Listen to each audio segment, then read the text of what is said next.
المستمعون الكرام، والآن أنادي أمامكم الأخ محمد زيد أن يتشرف ويلقي خطبة العربية حول موضوع القرآن دستور الحياة الإنسانية، فليتقدم مشكورا.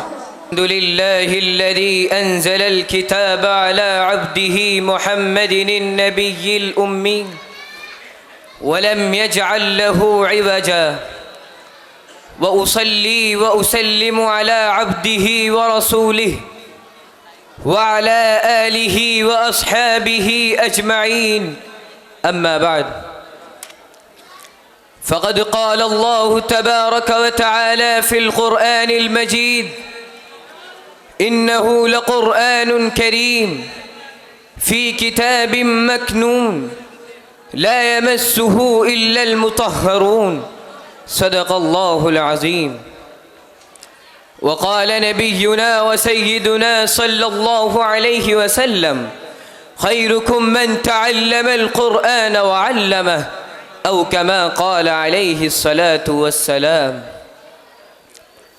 رئيس البرنامج وزملائي الكرام والمستمعون، قد تلوت أمامكم آية من القرآن الكريم الآن كما سمعتم، وهكذا قرأت حديث النبي المحترم صلى الله عليه وسلم الذي يظهر خصائص القرآن العظيمة ومرتبة من يشتغل بالقرآن تعلما وتعليما.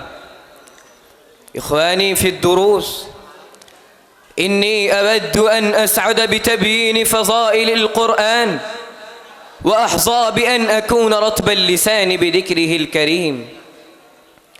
أيها الإخوان، هل أنتم تعلمون ما هو القرآن الكريم؟ القرآن هو الكتاب الذي نزل الله عز وجل من السماء إلى الدنيا على عبده الحبيب محمد صلى الله عليه وسلم. القرآن هو الكتاب الذي نزل لهداية الناس إلى الطريق المستقيم، والقرآن هو الكتاب الذي فيه دستور الحياة الإنسانية، والقرآن هو الكتاب الذي فيه شفاء للناس ما في الصدور. أيها الإخوة، فعلينا أن نعمل بما جاء في القرآن بعد أن تقبلنا دستور حياتنا، وأن نأخذ أحكامه بالنواجذ، ونحث إخواننا المسلمين على أن يعيشوا بمنهاجه ويسلكوا سلك هدايته في كل مكان وزمان. ولكن نحن نعلم جيدا أن كثيرا من إخواننا المسلمين لا يتوجهون إلى هذا التنزيل العزيز وأحكامه ومسائله، ويقصدون أن يتلوا جزءا أو آية من القرآن للبركة واليمنة، بالإضافة إلى ذلك لا يريدون أن يبعثوا أولادهم إلى المدارس العربية الإسلامية لتلقي القرآن والسعادة بتلاوته، مع أن النبي الكريم قال: خيركم من تعلم القرآن وعلمه. أيها المستمعون، هذا الحديث يحث كل منا على تعلم القرآن بأنفسنا، ويكلف أولادنا بتعليمه وعمله. واعلموا قد فاق أهل القرآن ومن قام بتحفيظه والعاملون به على سائر الناس، ومعلم القرآن يحظون بالشرف وعلو المنزلة على غيرهم من المسلمين في الدنيا والآخرة.